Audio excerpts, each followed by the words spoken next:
How many calculations do you think your graphics card performs every second while running video games with incredibly realistic graphics? Maybe 100 million? Well, 100 million calculations a second is what's required to run Mario 64 from 1996. We need more power. Maybe 100 billion calculations a second? Well, then you would have a computer that could run Minecraft back in 2011. In order to run the most realistic video games such as Cyberpunk 2077, you need a graphics card that can perform around 36 trillion calculations a second. This is an unimaginably large number, so let's take a second to try to conceptualize it. Imagine doing a long multiplication problem once every second. Now let's say everyone on the planet does a similar type of calculation, but with different numbers. To reach the equivalent computational power of this graphics card and its 36 trillion calculations a second, we would need about 4,400 Earths filled with people, all working together and completing one calculation each every second. It's rather mind-boggling to think that a device can manage all these calculations, so in this video we'll see how graphics cards work in two parts. First, we'll open up this graphics card and explore the different components inside, as well as the physical design and architecture of the GPU, or Graphics Processing Unit. Second, we'll explore the computational architecture and see how GPUs process mountains of data and why they're ideal for running video game graphics, Bitcoin mining, neural networks, and AI. So stick around and let's jump right in.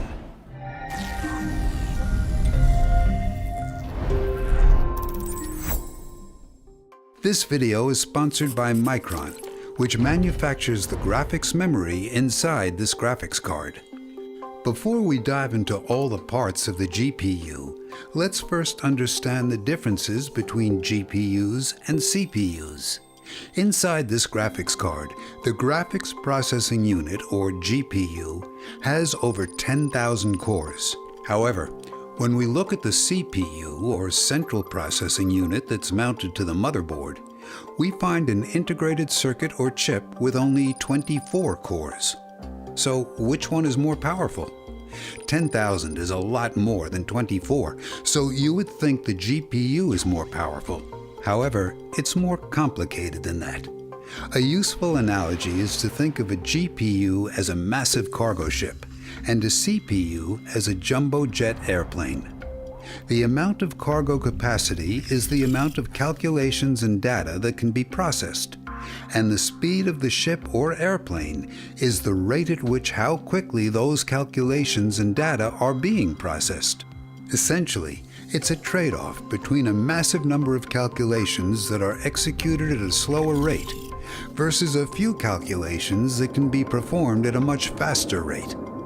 Another key difference is that airplanes are a lot more flexible since they can carry passengers, packages, or containers and can take off and land at any one of tens of thousands of airports. Likewise, CPUs are flexible in that they can run a variety of programs and instructions. However, giant cargo ships carry only containers with bulk contents inside and are limited to traveling between ports. Similarly, GPUs are a lot less flexible than CPUs and can only run simple instructions like basic arithmetic. Additionally, GPUs can't run operating systems or interface with input devices or networks. This analogy isn't perfect, but it helps to answer the question of which is faster, a CPU or a GPU. Essentially, if you want to perform a set of calculations across mountains of data, then a GPU will be faster at completing the task. However, if you have a lot less data that needs to be evaluated quickly, then a CPU will be faster. Furthermore, if you need to run an operating system or support network connections in a wide range of different applications and hardware, then you'll want a CPU. We're planning a separate video on CPU architecture, so make sure to subscribe so you don't miss it. But let's now dive into this graphics card and see how it works. In the center of this graphics card is the printed circuit board, or PCB, with all the various components mounted on it. And we'll start by exploring the brains, which is the graphics processing unit, or GPU. When we open it up, we find a large chip or die named GA102, built from 28.3 billion transistors. The majority of the area of the chip is taken up by the processing cores, which have a hierarchical organization. Specifically, the chip is divided into 7 graphics processing clusters, or GPCs, and within each processing cluster are 12 streaming multiprocessors, or SMs. Next, inside each of these streaming multiprocessors are 4 warps and 1 ray tracing core, and then inside each warp are 32 CUDA, or shading cores, and 1 tensor core. Across the entire GPU are 10,752 CUDA cores, 336 tensor cores, and 84 ray tracing cores. These 3 types of cores execute all the calculations of the GPU, and each has a different function. CUDA cores can be thought of as simple binary calculators with an addition button, a multiply button, and a few others, and are used the most when running video games. Tensor cores are matrix multiplication and addition calculators and are used for geometric transformations and working with neural networks and AI. And ray tracing cores are the largest but the fewest, and are used to execute ray tracing algorithms. Now that we understand the computational resources inside this chip, one rather interesting fact is that the 3080, 3090, 3080 Ti, and 3090 Ti graphics cards all use the same GA102 chip design for their GPU. This might be counterintuitive because they have different prices and were released in different years, but it's true. So why is this? Well, during the manufacturing process, sometimes patterning errors, dust particles, or other manufacturing issues cause damage and create defective areas of the circuit. Instead of throwing out the entire chip because of a small defect, engineers find the defective region and permanently isolate and deactivate the nearby circuitry. By having a GPU with a highly repetitive design, a small defect in one core only damages that particular streaming multiprocessor circuit and doesn't affect the other areas of the chip. As a result, these chips are tested and categorized, or binned, according to the number of defects.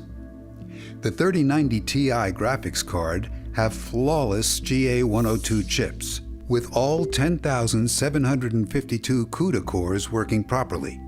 The 3090 has 10,496 cores working. The 3080 Ti has 10,240, and the 3080 has 8,704 CUDA cores working, which is equivalent to having 16 damaged and deactivated streaming multiprocessors. Additionally, different graphics cards differ by their maximum clock speed and the quantity and generation of graphics memory that supports the GPU, which we'll explore in a little bit.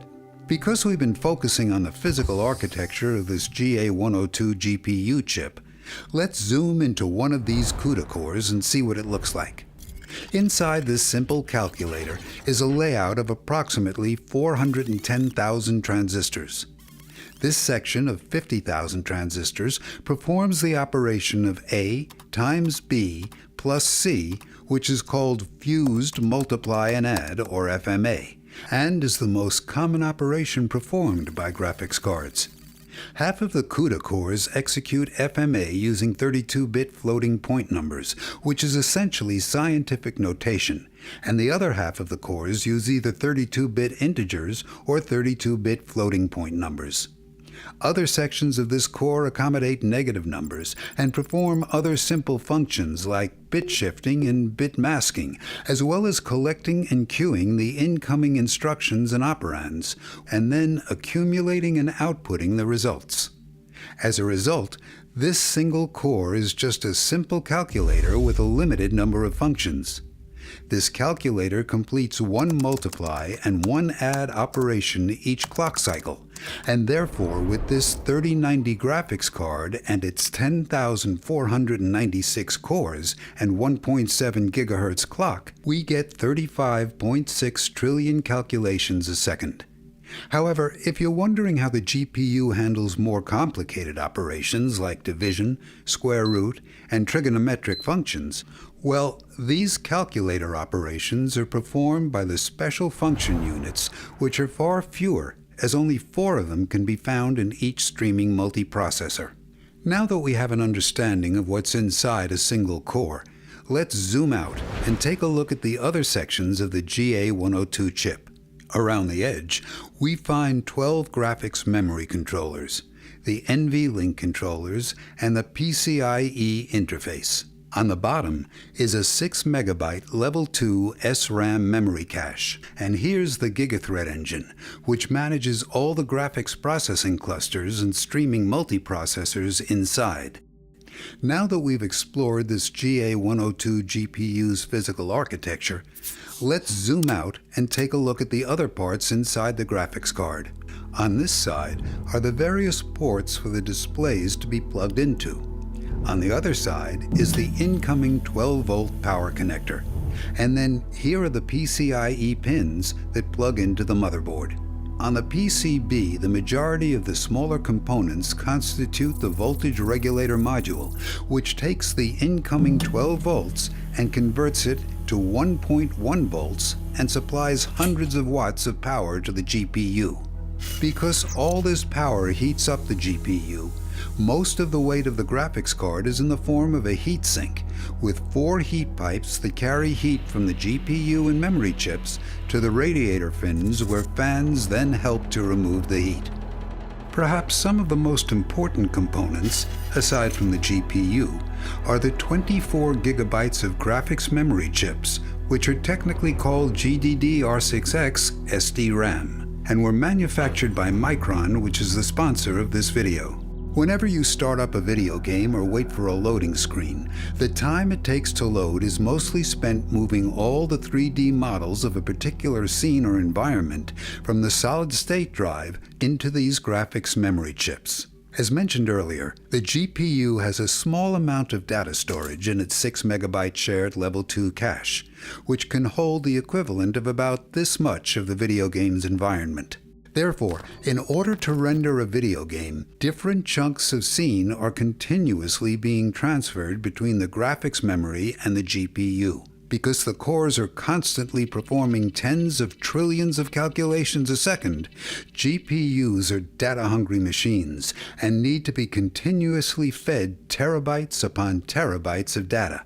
And thus, these graphics memory chips are designed kind of like multiple cranes, loading a cargo ship at the same time. Specifically, these 24 chips transfer a combined 384 bits at a time, which is called the bus width, and the total data that can be transferred, or the bandwidth, is about 1.15 terabytes a second. In contrast, the sticks of DRAM that support the CPU only have a 64-bit bus width and a maximum bandwidth closer to 64 gigabytes a second. One rather interesting thing is that you may think that computers only work using binary ones and zeros. However, in order to increase data transfer rates, GDDR6X and the latest graphics memory, GDDR7, send and receive data across the bus wires using multiple voltage levels beyond just 0 and 1. For example, GDDR7 uses 3 different encoding schemes to combine binary bits into ternary digits, or PAM3 symbols with voltages of 0, 1, and -1. Here's the encoding scheme on how 3 binary bits are encoded into 2 ternary digits, and this scheme is combined with an 11-bit to 7 ternary digit encoding scheme, resulting in sending 276 binary bits using only 176 ternary digits. The previous generation GDDR6X, which is the memory in this 3090 graphics card, used a different encoding scheme called PAM4 to send 2 bits of data using 4 different voltage levels. However, engineers in the graphics memory industry agreed to switch to PAM3 for future generations of graphics chips in order to reduce encoder complexity, improve the signal-to-noise ratio, and improve power efficiency. Micron delivers consistent innovation to push the boundaries on how much data can be transferred every second and to design cutting-edge memory chips. Another advancement by Micron is the development of HBM, or the high bandwidth memory that surrounds AI chips.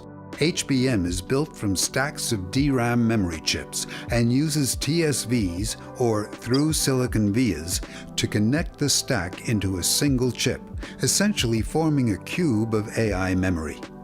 For the latest generation of high-bandwidth memory, which is HBM3E, a single cube can have up to 24 to 36 gigabytes of memory, thus yielding 192 gigabytes of high-speed memory around the AI chip. Next time you buy an AI accelerator system, make sure it uses Micron's HBM3E, which uses 30% less power than the competitive products. However, unless you're building an AI data center, you're likely not in the market to buy one of these systems, which cost between $25,000 to $40,000 and are on backorder for a few years. If you're curious about high bandwidth memory or Micron's next generation of graphics memory, take a look at one of these links in the description. Alternatively, if designing the next generation of memory chips interests you, Micron is always looking for talented scientists and engineers to help innovate on cutting-edge chips, and you can find out more about working for Micron using this link. Now that we've explored many of the physical components inside this graphics card and GPU, let's next explore the computational architecture and see how applications like video game graphics and Bitcoin mining run what's called embarrassingly parallel operations. Although it may sound like a silly name, embarrassingly parallel is actually a technical classification of computer problems where little or no effort is needed to divide the problem into parallel tasks, and video game rendering and Bitcoin mining easily fall into this category. Essentially, GPUs solve embarrassingly parallel problems using a principle called SIMD, which stands for Single Instruction Multiple Data, where the same instructions or steps are repeated across thousands to millions of different numbers. Let's see an example of how SIMD, or Single Instruction Multiple Data, is used to create this 3D video game environment. As you may know already, this cowboy hat on the table is composed of approximately 28,000 triangles, built by connecting together around 14,000 vertices, each with X, Y, and Z coordinates. These vertex coordinates are built using a coordinate system called model space, with the origin of 000 being at the center of the hat. To build a 3D world, we place hundreds of objects, each with their own model space, into the world environment, and in order for the camera to be able to tell where each object is relative to other objects, we have to convert or transform all the vertices from each separate model space into the shared world coordinate system, or world space. So, as an example, how do we convert the 14,000 vertices of the cowboy hat from model space into world space? Well, we use a single instruction which adds the position of the origin of the hat in world space to the corresponding X, Y, and Z coordinate of a single vertex in model space.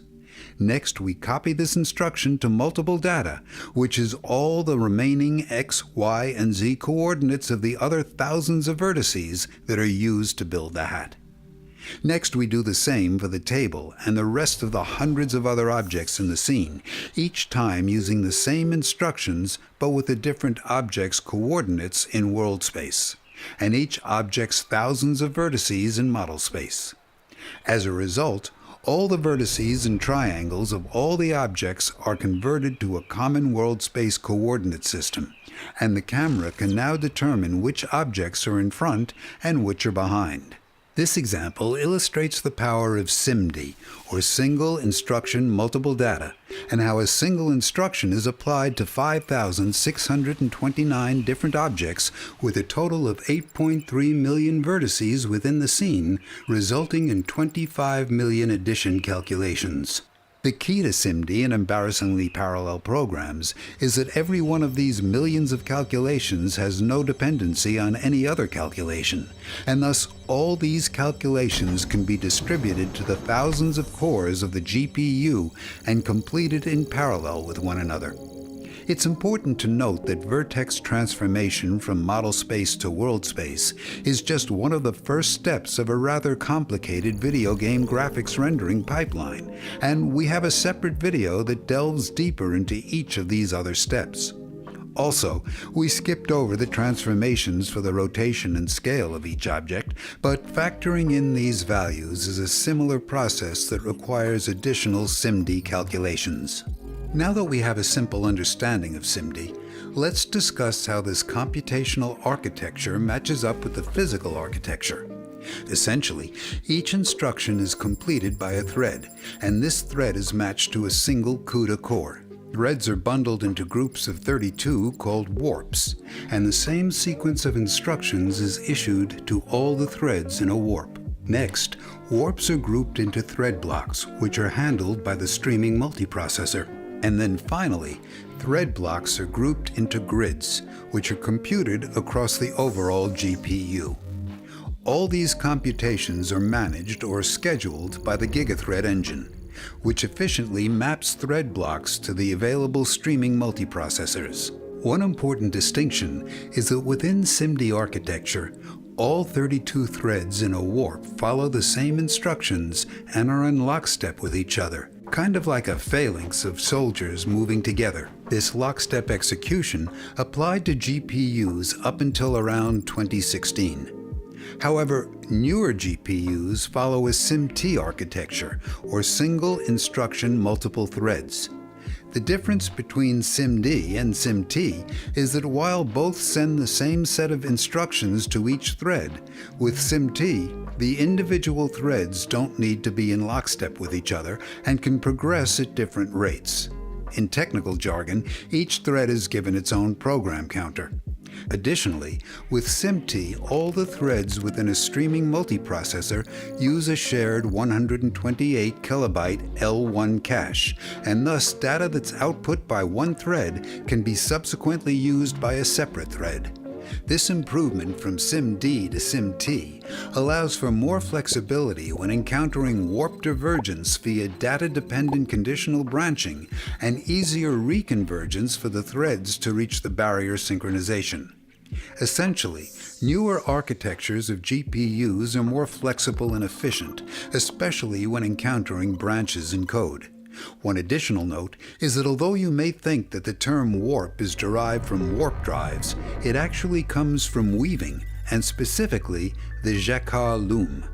This loom from 1804 used programmable punch cards to select specific threads out of a set to weave together intricate patterns. As fascinating as looms are, let's move on. The final topics we'll explore are Bitcoin mining, tensor cores, and neural networks. But first, we'd like to ask you to like this video, write a quick comment below, share it with a colleague, friend, or on social media, and subscribe if you haven't already. The dream of branch education is to make free and accessible, visually engaging educational videos that dive deeply into a variety of topics on science, engineering, and how technology works, and then to combine multiple videos into an entirely free engineering curriculum for high school and college students. Taking a few seconds to like, subscribe, and comment below helps us a ton. Additionally, We have a Patreon page with AMAs and behind-the-scenes footage, and if you find what we do useful, we would appreciate any support. Thank you. So now that we've explored how single instruction multiple threads is used in video games, let's briefly discuss why GPUs were initially used for mining Bitcoin. We're not going to get too far into the algorithm behind the blockchain, and we'll save it for a separate episode. But essentially, to create a block on the blockchain, the SHA-256 hashing algorithm is run on a set of data that includes transactions, a timestamp, additional data, and a random number called a nonce. After feeding these values through the SHA-256 hashing algorithm, a random 256-bit value is output. You can kind of think of this algorithm as a lottery ticket generator, where you can't pick the lottery number, but based on the input data, the SHA-256 algorithm generates a random lottery ticket number. Therefore, if you change the nonce value and keep the rest of the transaction data the same, you'll generate a new random lottery ticket number. The winner of this Bitcoin mining lottery is the first randomly generated lottery number to have the first 80 bits all zeros, while the rest of the 176 values don't matter. And once a winning Bitcoin lottery ticket is found, the reward is 3 Bitcoin and the lottery resets with a new set of transactions and input values. So why were graphics cards used? Well, GPUs ran thousands of iterations of the SHA-256 algorithm, with the same transactions, timestamp, other data, but with different nonce values. As a result, a graphics card like this one could generate around 95 million SHA-256 hashes, or 95 million randomly numbered lottery tickets every second. And hopefully, one of those lottery numbers would have the first 80 digits as all zeros. However, nowadays computers filled with ASICs, or application-specific integrated circuits, perform 250 trillion hashes a second, or the equivalent of 2,600 graphics cards, thereby making graphics cards look like a spoon when mining Bitcoin, next to an excavator that is an ASIC mining computer. Let's next discuss the design of the tensor cores. It'll take multiple full-length videos to cover generative AI and neural networks, so we'll focus on the exact matrix math that tensor cores solve. Essentially, tensor cores take 3 matrices and multiply the first 2, add in the third, and then output the result. Let's look at one value of the output. This value is equal to the sum of values of the first row of the first matrix, multiplied by the values from the first column of the second matrix, and then the corresponding value of the third matrix is added in. Because all the values of the 3 input matrices are ready at the same time, the tensor cores complete all of the matrix multiplication and addition calculations concurrently. Neural networks and generative AI require trillions to quadrillions of matrix multiplication and addition operations, and typically uses much larger matrices. Finally, there are ray tracing cores, which we explored in a separate video that's already been released. That's pretty much it for graphics cards. We're thankful to all our Patreon and YouTube membership sponsors for supporting our videos. If you want to financially support our work, you can find the links in the description below. This is Branch Education, and we create 3D animations that dive deeply into the technology that drives our modern world. Watch another Branch video by clicking one of these cards, or click here to subscribe. Thanks for watching to the end.